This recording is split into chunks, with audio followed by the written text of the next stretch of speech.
Welcome into the Diamond Vols podcast on a Monday afternoon after Tennessee sweeps the Knoxville Regional. Tennessee picks up 3 wins in comeback fashion over the course of the weekend. They beat Alabama State 10-0 on Friday night. They beat Campbell 12-7 on Saturday night, and then they beat Georgia Tech 9-6 on Sunday night. Eric and I obviously recorded a podcast after the Friday and Saturday game. So this podcast will be discussing the Sunday win over Georgia Tech, and we'll provide some thoughts overall on the weekend as well. But if you missed our postgame pod discussing the Alabama State Evan Russell situation on Friday, if you missed us discussing the comeback win over Campbell, go find that in the VolQuest podcast feed on SoundCloud, Apple, and Spotify. Eric Cain, how are you, my friend? I'm good, man. Really fun weekend of baseball. It's in the books, and looking forward to another weekend. Survive in advance time, right? So, it was a whole lot of fun this past weekend. It certainly was, and it will only continue to be more intense, more nerve-wracking, and more fun as the weeks progress. Tennessee now 2 wins away from Omaha. Notre Dame did win the Statesboro Regional. They swept the Statesboro Regional, in fact, and they will come to Knoxville this upcoming weekend. Should be a really fun series. We won't touch too much on that in this podcast, but we will be back with you later this week on Thursday, most likely to preview that series, or Wednesday if that is a Thursday series. Super Regionals could start on Thursday or Friday. We'll see what happens. It is best 2 of 3. A lot of elimination games going on right now as we speak on this Monday. So we won't know whether Tennessee Notre Dame is a Thursday or Friday start until later on tonight or even first thing Tuesday morning. But we'll be back with you at some point later this week to preview that series. We are going to discuss Tennessee's win over Georgia Tech. It was not necessarily a pretty win. Well, all wins are pretty. Let me rephrase that. It wasn't necessarily a pretty performance throughout in the win for Tennessee, but I thought Tony Vitello summed it up perfectly, and he was more so speaking about the defense, which struggled quite often this weekend. And I think it also relates to the team as a whole in terms of their performance. But A, you can look at it 2 ways. A, they're getting it out of their system now, rather now than Super Regionals or Omaha, when they're probably playing better competition. Or B, like you said, Eric, this time of year, all that matters is that you survive and advance, and that's exactly what Tennessee did. Yeah, and I mean, I think there's merit to whichever way you look at it, right? I mean, I was discussing on the radio this morning. You kind of going back and forth with the guys, and just kind of setting up the topic to where, is it reason for concern that Tennessee had to battle out of a 4-run deficit in 2 games this weekend? Like, sooner or later, you go to the well, there's not going to be anything there. And I understand that, right? But I guess my thoughts on the whole thing was it was so gosh darn impressive the way they won those 2 games, right? I mean, Kirby Connell, you're riding the mustache for 4+ innings. Will Mabry was brilliant last night. Timely hitting, sure. And Tennessee waited till, the last and the top of the 9th inning to break through. And I understand all that, but I just think that I think more than anything, I mean, look around the country, the past couple of weeks or the past weekend, right? I mean, there's been some crazy things happen, some crazy scores. You and I were talking, earlier today over text and just talking about some teams that were shocked that are, still in contention right now, still in a position to, advance on to supers or who, are likely to do that. And so I think more than anything, it's a new season. Anything can happen and it's survive in advance. But nonetheless, Tennessee did make it easy on themselves. Give them credit. They came back and they won. And gosh, if it, that guy, I just, and I'm not going to back away from my comments. I mean, Georgia Tech's pitching sucks. I mean, it absolutely sucks. But Maxwell pitched the game of his freaking life last night. A guy that started in the rotation on the season, went to the bullpen, and then came out and pitched an absolute gem. Sure, he walked 5, but dear God, he was incredible for his and Georgia Tech standards last night. And once he got out of the game, Tennessee had a chance, and Tennessee took advantage of it. Yeah, I got the comment on the board last night. as Tennessee was looking like they were going to lose before it had put some runs up on the board. Didn't you say Georgia Tech's pitching was bad? Yeah, I did. It is bad. Still bad. Is. And oh, by the way, like Maxwell was awesome. Don't get it twisted. But Tennessee was getting on base every single inning against him. They had plenty of opportunities. They just pissed them all away because of poor situational hitting. And even Maxwell admitted after the game that his slider was better than it typically is. Mm-hmm. And he already has a dominating fastball, 98, 99, whatever. Like you pair that with a filthy slider and you get the results that Tennessee did have to deal with for a good chunk of that game. And Eric, how many runs did Tennessee finish with? Tennessee's finished with 9 runs. 9 runs. Do you think that is a good job by the Georgia Tech pitching staff? In the grand scheme of things, no, it's not. What about 5 walks in a game? I know Maxwell had 11 strikeouts, and look, he was awesome. So don't get it twisted, kind of what I'm referencing. But how many walks? 7 total in the game for how Georgia many did Tech. Maxwell have? 5. Is that good or bad? It's not great.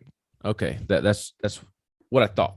So wonder if I wonder if I'm still the one being blamed. Although I did not swing a bat last night, I did not field a ground ball, I did not try to track down a fly ball, I did not throw a single pitch. I wonder if it's still me.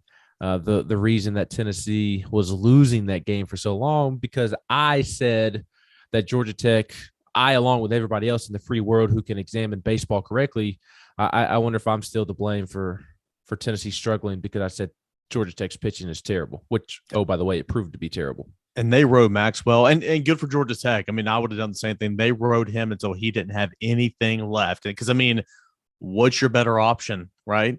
You don't have one. I mean, you didn't feel great about Maxwell going into the game, but, I mean, here he is. He's giving you everything he got. I mean, they threw him 113 pitches, 6 innings. And, again, Tennessee, I looked it up at one point in time. I think going into the 9th inning, I don't have the stat pulled up, but Tennessee was like 7-22 with runners on. They were like, 1-15 with runners in scoring position. I mean, it was brutal. They started 0 for 10. Yeah, it was. I mean, it was really, really bad. So, I mean, to your point, Tennessee was getting on base. I remember Trey Lipscomb had a leadoff double. They wasted that. That Stevenson led off the game with a single for the second straight night. Luke Lipschius led off an inning with a double. They had plenty of opportunities, and again, Maxwell pitched really well, but it's not like he was just. It felt like he was dominating because of what the radar read on his fastball, and Tennessee wasn't able to hit with runners in scoring position, but he was not dominating Tennessee. You're not dominating somebody when there's frequently somebody on base. The bigger issue was Tennessee's situational hitting, which was really, really poor for a good chunk of that game. Yeah, I would agree. But nonetheless, Tennessee did finally come through and able to chip away a little bit. They played a 2 in the 5th, and just cutting that deficit in half a little bit. I thought that was huge. They got 1 in the 7th, and then going into the 9th inning, I know that they put up a 0 spot in the 8th, but going into the 9th inning, I still felt like, all right, Tennessee's down by 1. I mean, that's nothing, right? That's nothing. Now, little did I think that Tennessee was going to score 6 runs in the 9th inning, but once they cut that deficit in half, by 2 runs, I'm like, all right, Tennessee can take the lead at any point in time, any one of these half frames, because that is not that big of a deficit. And so it's good that Tennessee continues to show resiliency the last 2 nights, jumping out of an early 4-0 hole. I think it says a lot about the team, but the fact that it was just so early on, you gave yourself so many different opportunities, so many different at-bats to get back in this game. And eventually that's what Tennessee did. Good teams will not stay down for long. And, it took Tennessee a little bit longer than it wanted to last night, but it got the job done and avoided a winner-take-all regional finale on a Monday. It just needed to get Maxwell out of the game. That's what needed to happen. Again, I know I kind of rained on Maxwell's performance a little bit there a moment ago, but I was impressed by him. Please do not get that twisted. And my thinking throughout the game was that they just needed to get him out of the game. And at some point it was going to happen because he is a rather large human. I believe the measurements are 6'6", 270, and he's been pitching out of the bullpen. That was only his 5th start of the season, and big boy throwing that much gas and doesn't do it for long lengths of time when he does pitch. It was only a matter of time before he tired out, and that was certainly the case late in that game, especially when you look at the stats and you see that he threw 113 pitches, and he was kind of losing it there at the end. But Tennessee couldn't cash in on him, just like they weren't able to all game long. Before we talk about that rally in the 9th inning, Will Mabry was without a doubt the hero of that baseball game. I shared my thoughts on that on social media during and after.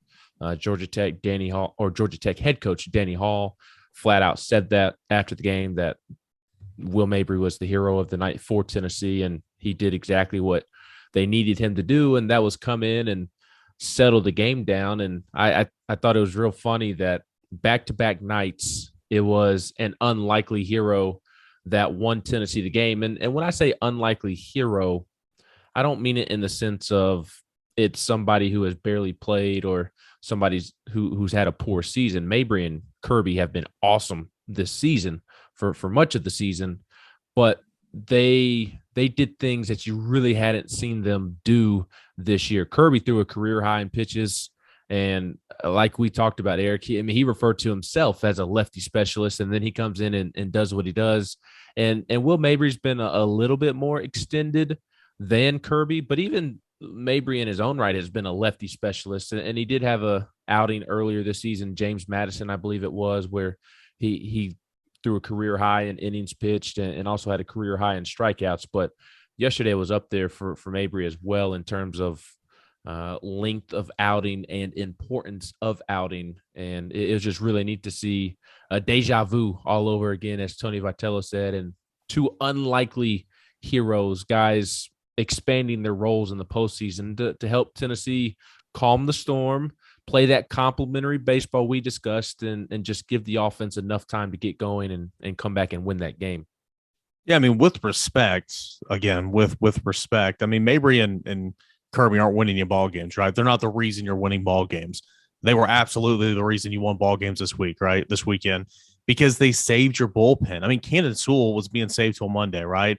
The ability to get 3 2/3, the ability to get 56 pitches out of Will Mabry, saved Camden Sewell. You had Ben Joyce, who pitched an inning on Friday night when the game was out of hand. I mean, sure, you would have loved to have had him available and ready to roll from Monday as well to go with Camden Sewell. I know Chase Burns is still an option as well, too. I get all that. But, I mean, Will Mabry saved you. Kirby saved you on Saturday night. And so just unreal performances from these guys. And, I mean, they are the heroes of the weekend without a doubt. So you and I are big on, strikes in terms of total pitches, 56 total pitches, 42 strikes, just huge. 5 strikeouts, no walks, 5 hits over 3 2/3. He was fan-freaking-tastic. And again, and this is a bigger conversation. Maybe we can talk on this later in the week, but Drew Beam, he doesn't look great. 3 1/3. He gives up 2 runs, four runs overall, 2 of which are earned. He should have been out of the inning. The first 2 spot that was scored in the 3rd inning, throwing error by Cortland Lawson. But maybe Tony's hands are tied a little bit. Maybe you want to get everything you can get out of Beam, and so maybe that's in the starting role, which is why you've seen Chase come out of the bullpen here lately. And maybe you just got to piggyback him with somebody else. I don't know, but Beam battled again. Didn't look fantastic. Didn't get a lot of help from guys behind him. I recognize that. But that made it also more important that what Will Mabry did for you on Sunday, and of course what Kirby Connell did for you on Saturday after the SEC Pitcher of the Year gets chased, no pun intended, early on. That was the question I was about to pose: is what do you do with Drew Beam? Because I don't think you can move him though, for real. Like I think if you're trying to, and again, freshman, we say this every single pod, freshman, hadn't thrown in 2 years, been incredible what he's done, right? I mean, he's the SEC Freshman of the Year, trying to maximize and get every last little thing you can get out of Drew Beam right now in a safe way. Ben, I don't know if you can move him. I think you got to keep him where you're at, just have a guy ready to piggyback right off him, right? He had 1 relief appearance and that wasn't great. I think he's comfortable in a starting role. But that's something to pay attention to as well. And when you have another option like Camden Sewell that you feel really, really good about, do you just want to roll him out there but then that takes away from a guy that has incredible long relief option. But then again, you had Mabry and Kirby go long relief this past weekend. You have options, and that's a good thing. But gosh, I don't know, man. That's why I'm not coaching, because I literally don't know. I would move him out of the role, and I think at this point it is trying to fit a square peg in a round hole, and I would move him out of that third starter spot. And this is Monday morning quarterback, and it ended up working out. And again, I agree with what you said. Courtland Lawson committed a huge error there that did not help Drew Beam whatsoever, but Drew just has not looked the same the last month and a half because of him hitting that freshman wall. And his freshman wall isn't the typical freshman wall that is talked about in every sport. We talk about it with football. We talk about it with basketball, certainly talk about it with baseball as well. His is different because of the COVID canceling his junior season, because of Tommy John taking away his senior season.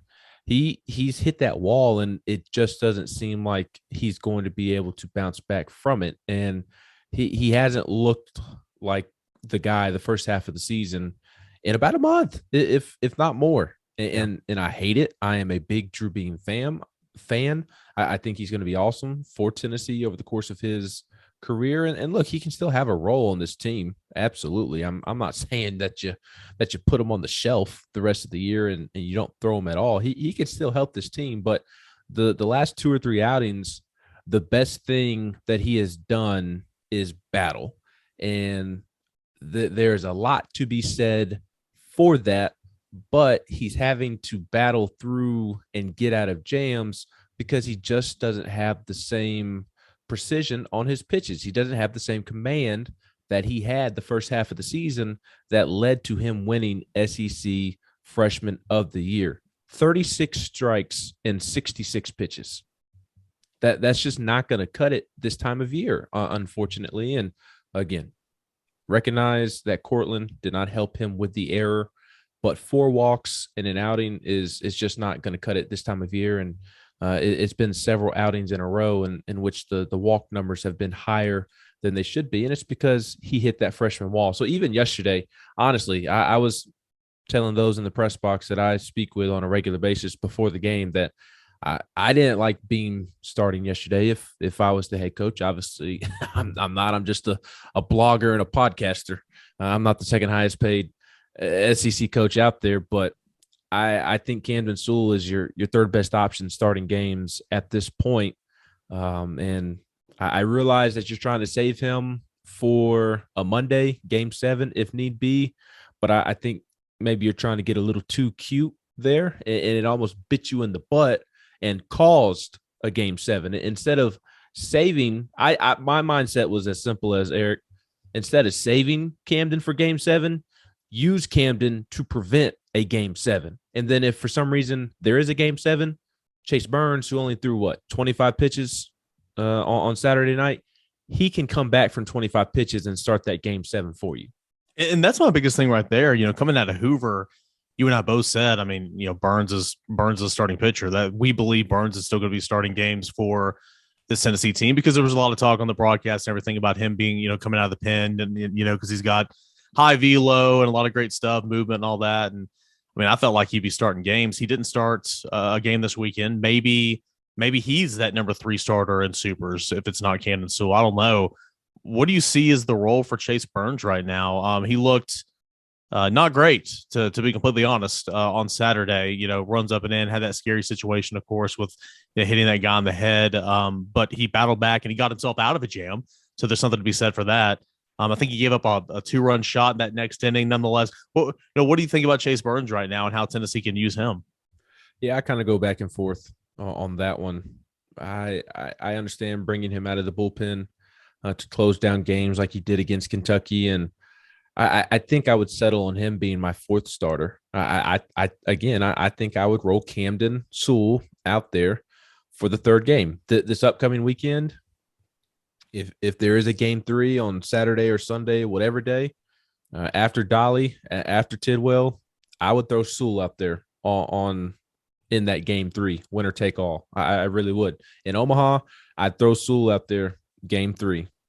I would have that pecking order going in the rest of the way and have Chase Burns ready as a fourth starter. And if for some reason you need a fifth starter for whatever reason in Omaha, then you roll Drew Beam out there and have some guys ready to roll behind him. And look, yes, you do take Sewell away from the bullpen if you decide to start him. But I like the point that you brought up of Kirby and Mabry this weekend earning more trust than, again, not that there wasn't trust. I already had a great deal of trust in Kirby and Mabry, but there's even more there now to have, and they can fill the shoes of Camden Sewell if Sewell slides into the rotation. And also, here's the other thing: with Sewell sliding into the rotation, that puts Burns or Beam in the bullpen, if not both of them. And again, I'm not saying that Beam needs to be on the shelf. I would just think twice about maybe continuing to roll him out there as a starter, give him a clean inning or two to work with here or there, and just not rely on him as a starter. And then again, Burns coming out of the bullpen, that's great too. Ben Joyce barely pitched this weekend. You can get away with it in regional weekend. Maybe you almost didn't get away with it, but Camden Sewell can't go an entire weekend without pitching. I agree. I don't blame the thought process of trying to save him for a game 7. Like, I don't think that's a bad thought process or a wrong line of thinking. My mind is just thinking the opposite of, hey, why not use them to prevent a game 7? So something to keep an eye on going forward for sure. How about Jared Dickey? Man, that kid just continues to deliver. Has barely played the last month or so. It's a shame he can't run. Yes, it is a shame. I mean, it really is. And look, I love Seth Stevenson's defense. I really do. I mean, he tracked down a ball last night that Jared Dickey just does not get to. Even healthy Jared Dickey does not get to. Like, you want Seth's tools in the lineup. That speed is elite speed. Enrique Bradfield Jr. is probably the only player in the country faster than Seth Stevenson, certainly in the SEC. So you want Stevenson in the lineup, but man, you are missing Dickey's bat, and you're not taking Burke's bat out of the lineup. So it would be nice to see Jared Dickey back in there.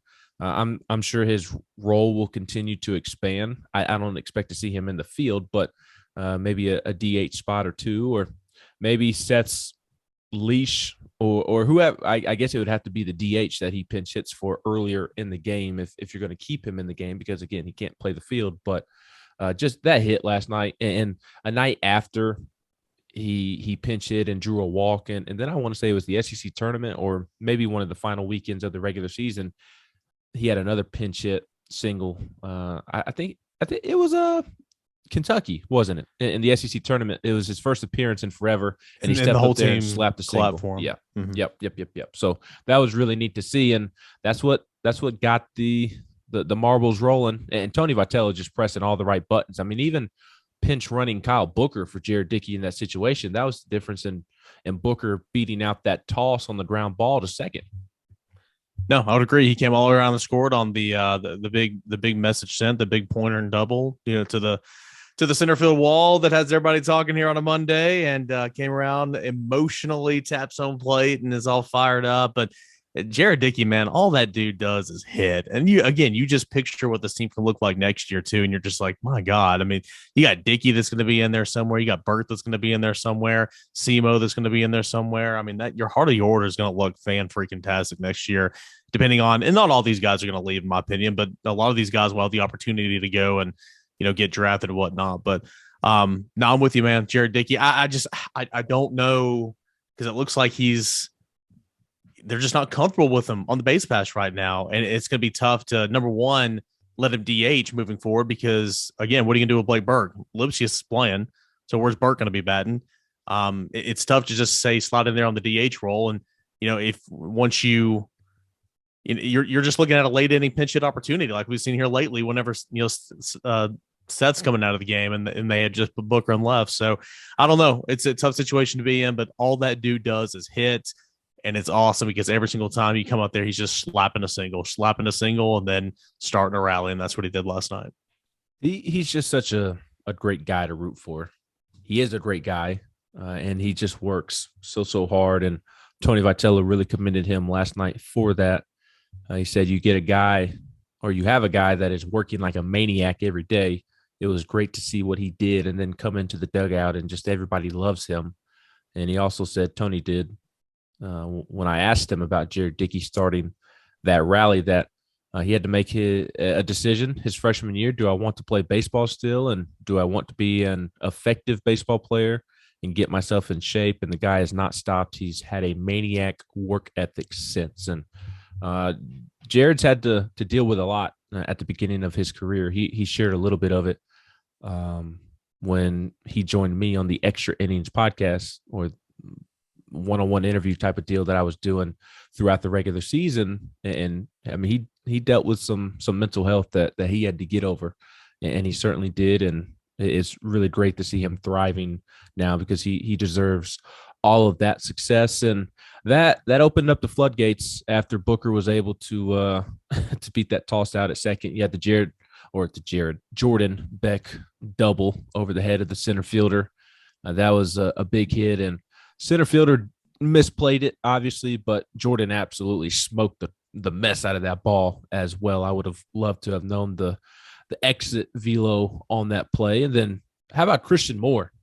2 straight games where he steps into the box and drives in some big runs, some big insurance runs. Yeah. Again, Tony just continues to press the right buttons, right? Knowing to go to Dickey in that situation, pinch hitting or pinch running Cal Booker, pinch hitting Christian Moore with a big 2-run single. Tennessee actually takes the lead on a bases loaded hit batsman, which is just hilarious. Evan Russell has an RBI single later in that inning.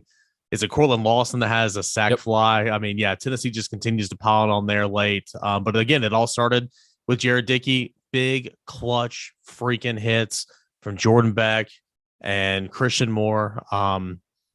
Again, it's we say this all the time, and again, it's a broken record at this point. Do not ever count this team out until the game's over, because anybody up and down this lineup is capable of starting a rally. I mean, it truly is, and you saw that again last night. So that was huge. 6 runs in the 9th inning, and of course, you needed those 6 runs to withstand a little bit of a rally there by Georgia Tech in the bottom of the inning.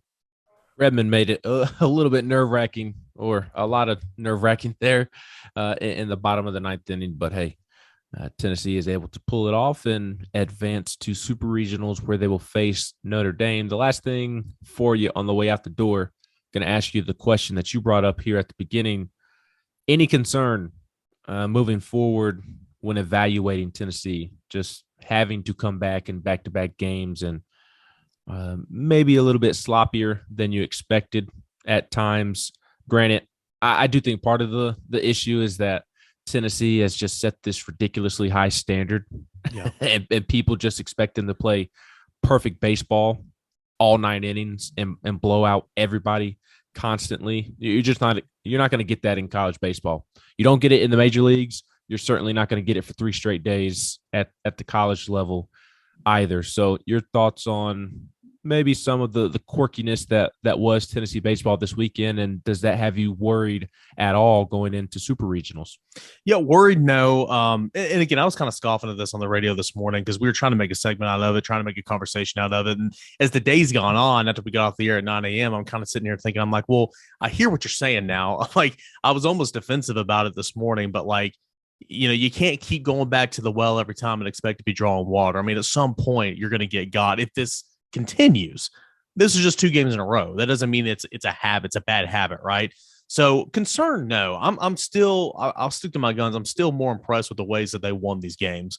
With the long relief options, the timely hitting towards the end of the game. Don't get me wrong, middle to end of the game. They need to not make a habit out of wasting runners in scoring position, to put a lot of runners on during the Knoxville Regional and missed opportunities early in games. So, level of concern, it's not high. It's really not. They find ways to win. And again, it's the postseason. It's drunk, it's wild, and it's kind of survived in advance. So I will say this: bad game for Cortland Lawson. Doesn't find him defensively whatsoever. He's been a wizard out there, but that doesn't need to happen again. He knows that. Obviously, I'm not breaking any news here. That was bad yesterday for sure. So I'm intrigued to see how he bounces back. But to answer your question, level of concern, it's not high because baseball is not perfect. This team is not perfect. And you said it correctly there. We just have such high expectations to where every time there's a strikeout, every time there's an error committed, it's like, what's going on here? I mean, come on. Like you haven't done that all year. So I think that's more of what it is than anything. Right. And I take, for example, people saying Cortland Lawson is such a liability. He was technically the best hitter on the team this weekend. If you want to look at it from a statistical standpoint, he and Jarrell Ortega had the best average on the team. Both of them hit 500 on the weekend over the 3 games. Lawson was 5 for 10, a homer, 4 RBIs, 3 runs driven in, 2 doubles, and he had a team high 3 walks over the course of the weekend. He was really good at the plate. Defensively, his worst weekend of the season. I think that was just more about a bad weekend defensively than something to be concerned about moving forward. He's really good in the field and has been rock solid pretty much all season long defensively. So I'm not worried about Cortland Lawson. He'll be fine. And to your point about high expectations, and I guess my point as well, Jordan Beck, aside from giving Georgia Tech the bird, he hit 357 this weekend. 357 this weekend, 5 for 14, a double, 3 runs scored, 2 home runs, 6 RBIs. He didn't have a walk, which is uncharacteristic from him. But everybody's like, Jordan Beck just awful weekend, and it's like he hit 357. He had a 2 home run game on Friday night. Granted, it was against Alabama State. Who cares? He hits well against Alabama opponents, apparently. Yeah, I just the veterans in the heart of that order, they came to play this weekend. I mean, yes. not just them, but Jordan Beck and Drew Gilbert, they came to play this weekend in a major way. Anybody walking away from this Knoxville Regional thinking Jordan Beck was bad, you must be blind. Because there were comments about how he shouldn't be a first round pick and this and that. And look, I mean, he's freaking Iron Man out there. He's going to be a first round pick. I mean, look at his makeup. Good raw power, athletic as it gets, great defensively. Good arm. He will be a first round pick. And look, I get Beck has some frustrating at bats. He really does, where he overthinks, and I don't know why anybody would ever throw him a fastball. Throw him breaking ball, make him hit the breaking ball. I don't understand why you would ever throw him a fastball, but I'm more so pointing the Beck conversation out just to magnify the expectations that this team has brought on themselves. Everybody expects them to play perfect baseball 24/7, and that's just not going to happen. The Yankees team that is deemed the greatest of all time, they didn't play perfect baseball.